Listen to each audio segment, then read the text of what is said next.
Yuk, assalamualaikum warahmatullahi wabarakatuh. Berjumpa lagi dengan saya Rifan Adlan Hakim untuk mengupas kisah-kisah misteri yang ada di dunia.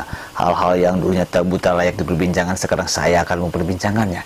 Kisah-kisah tersebut akan kuak selengkap-lengkapnya guna menjadi pengetahuan bagi kita semua. Inilah di channel Rifan Adlan Hakim.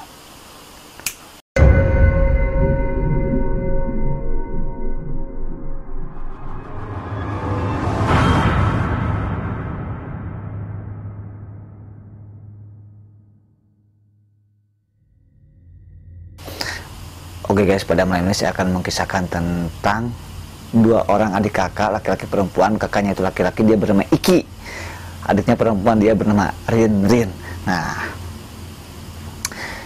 dia ketika masih kecil, dia tuh pernah mengalami hal yang sangat amat mistis sampai saat ini. Bahkan Iki ini sekarang sudah menjadi seorang sarjana. Sebelum saya mengisahkan tentang seorang adik kakak itu, bagi teman-teman yang belum subscribe channel saya, silakan kalian subscribe channel saya karena subscribe itu gratis. Dan jangan lupa aktifkan lonceng notifikasi biar kamu jadi orang yang pertama yang menonton video selanjutnya. Jangan lupa di like, di share ke teman-teman kamu biar teman-teman kamu juga tahu apa yang betul.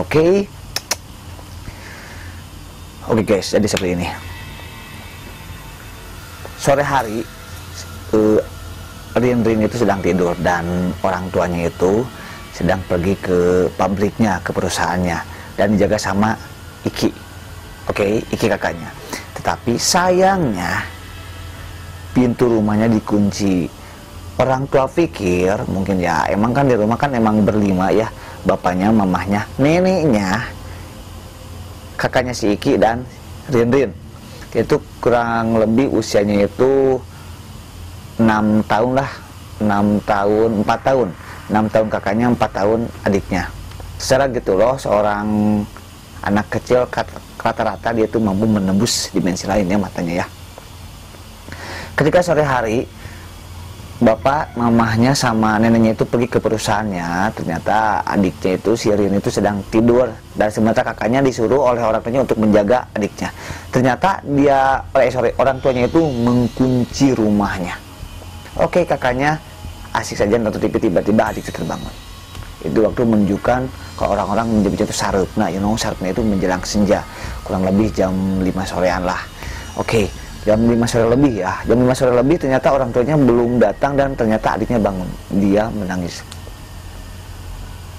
Aiki, aku melihat sesuatu di dapur. Aiki, aku melihat sesuatu di dapur. Hingga menangis dan muntah. Akhirnya ya udah kita bersihin dulu, kata kakaknya. Dia pergi ke dapur, ternyata adiknya merah kayak gini, meram. Ketika saya membaca kisah ini, saya benar-benar, aduh ya Allah, ini so sweet banget adik kakak dan emang sama-sama harmonis. Jadi seorang kakak itu benar-benar sayang tulus pada adiknya, meskipun adiknya itu perempuan, tapi ya it's okay lah. Ternyata adiknya kayak gini dan dia muntah-muntah, akhirnya pengen cepet-cepet kembali duduk di kursi, dia terus menangis sampai mau adzan maghrib. Tetangganya mendengar sehingga ya buka dong, buka. Kuncinya dibawa oleh bapaknya. Akhirnya ternyata orang tetangga itu langsung ya udah jendelanya dibuka, jendelanya dibuka Ki. Nah, dibuka ternyata akhirnya didobrak, susah didobrak hingga kacanya itu hampir retak. Dan alhamdulillah atas izin Allah Subhanahu wa taala mereka bisa keluar dari rumahnya. Adzan maghrib berkumandang, Allahu Akbar. Orang tuanya datang dan, loh Ki, kenapa di luar Ki? Rin, kenapa di luar? Ternyata tetangganya marah sama orang tuanya. Ya udah, lain kali ya, kalau mau ninggalin anak jangan dikunci, takutnya ada apa-apa. Orang tuanya kebingungan. Emang kenapa? Dari tadi nangis terus-terusan, Pak, kata Iki menjawab. Oke, ternyata setelah adzan maghrib berkumandang, mereka melaksanakan sholat maghrib. Adiknya itu Rin terus menangis. Dek, kenapa Dek? Dek, kenapa Dek? Nah, Dek, kenapa? Kata kakaknya. Ya udah sini sama Aiki, duduk. Ternyata adiknya terus kayak gini meram. Ade melihat makhluk yang seram. Waktu itu kan lagi masih kecil ya, dan emang si Ikinya juga emang, mungkin tidak terlalu tidak terlalu bikin pusing ya, membuat pusing lah hal yang seperti itu. Pokoknya ya acuh aja, hingga pada saatnya kenapa Iki selalu mendengar orang yang sedang memasak dapur. Iki bangun, Iki sadar bahwa neneknya itu lagi pergi, gak ada di rumah. Mamahnya tidur, bapaknya tidur. Rin terbangun sama si Iki. Dia bilang seperti itu sambil berbisik.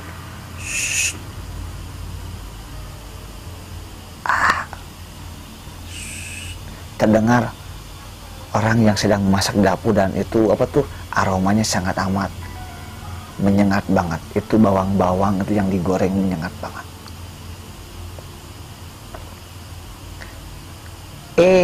Besoknya ternyata bapaknya itu sudah tahu apa yang terjadi di rumah itu. Cuman bapaknya juga sama, selalu mengabaikan, tidak mengambil, tidak membuat, dan bahkan tidak dibikin pusing. Cuman mamahnya ketakutan. Mamanya sangat ketakutan. Setiap bapaknya pergi, mamanya sama anak-anaknya selalu diam di luar, gak mau, bahkan malas masuk ke dalam rumah. Entah kenapa, katanya dalam rumah itu ada sosok makhluk yang mungkin tidak bisa untuk diungkapkan. Kelas 2 si Iki itu. Oh ya, kejadian ini dari daerah Paledang ya, kecamatan Ciparai ya. Gak tahu desa Gunung Letik, gak tahu desa Ciparai, gak tahu desa Paledang, pokoknya alamatnya di Paledang, kecamatan Ciparai. Kalau ada yang pengen tahu rumahnya mana gitu, ya udah hubungi aja ke Instagram saja lah di @rifan_adlan_hakim. Okay? Nah, ketika udah masuk sekolah, terus kelas 2 SD, si Rin, si Iki ya, keluarganya tuh pindah ke Majalaya.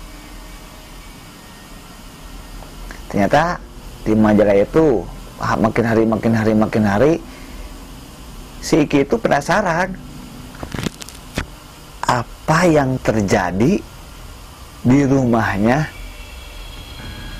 pada masa kecilnya.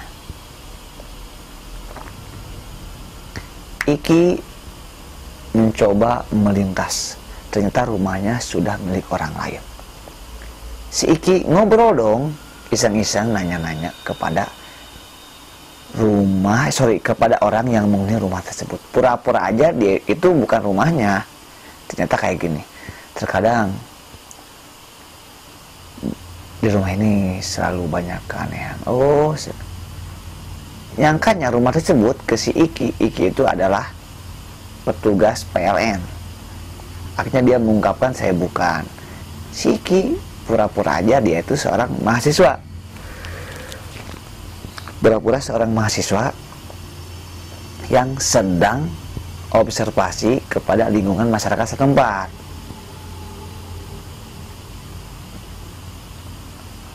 Ada apa di rumah itu? Terkadang ketika orang-orang selalu berpikir, ya aku melihat ada yang yang sekelebat seperti itu ya, ada yang cepet banget, sosok hitam atau putih. Kadang-kadang orang-orang selalu acuh gitu. Tapi beda lagi dengan si Iki. Iki justru malah terjun ke dunia seperti itu, dan dia penasaran apa yang dilihat oleh adiknya beberapa belas tahun yang lalu. Entah gimana, kenapa bisa kenal si Iki sama keluarga itu, sehingga Iki bisa tidur di rumah masa lalunya. Flashback dong si Iki. Ternyata aromanya, terkadang aroma yang memasak selalu tercium. Suara duk-duk-duk di lantai 2 selalu terdengar. Dia nanya, besoknya. Itu surah apa? Gak tahu, saya juga emang selalu mengacukan. Penasaran dong si Iki ada apa di sana. Ternyata setelah diselidiki, rumah itu dihuni oleh, aduh serem banget.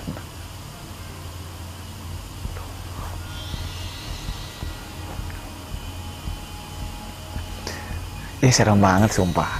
Mau ngomongin juga kadang-kadang kayak gini. Katanya, bukan katanya sih, sudut pandang saya, kayak kita membicarakan makhluk.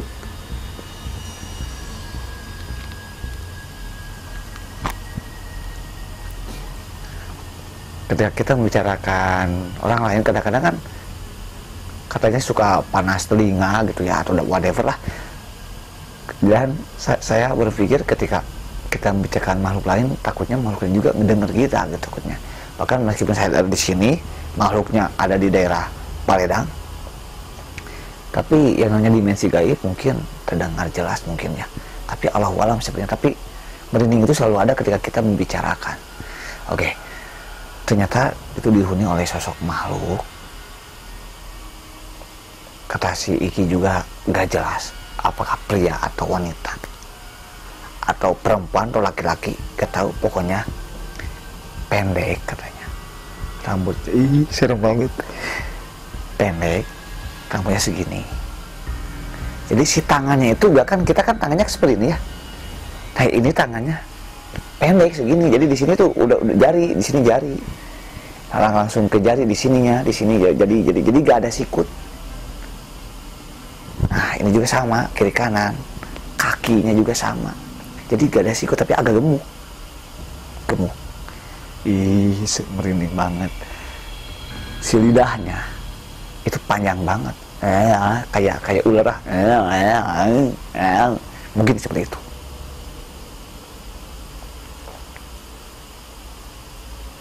Oke. Pokoknya jadi ada sosok makhluk seperti itu. Akhirnya si Iki itu coba-coba bertanya kepada orang yang ahlinya. Ternyata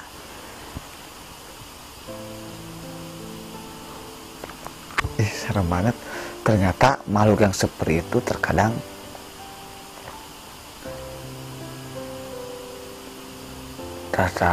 mau. Jadi ketika makhluk itu betah di suatu tempat, dia juga pasti susah untuk pergi. Bahkan ketika pernah sih dicoba diusir oleh keluarga yang bersangkutan untuk memindahkan atau mengusir hantu tersebut atau dipindahkan ke tempat yang lain, tapi susah. Oke, udah dicoba berkali-kali bagaimana caranya supaya untuk pergi dari rumah tersebut, tapi susah sampai saat ini. Pokoknya gini aja. Mungkin ketika kita pergi ke suatu tempat, pasti tempat itu pasti memiliki atau ada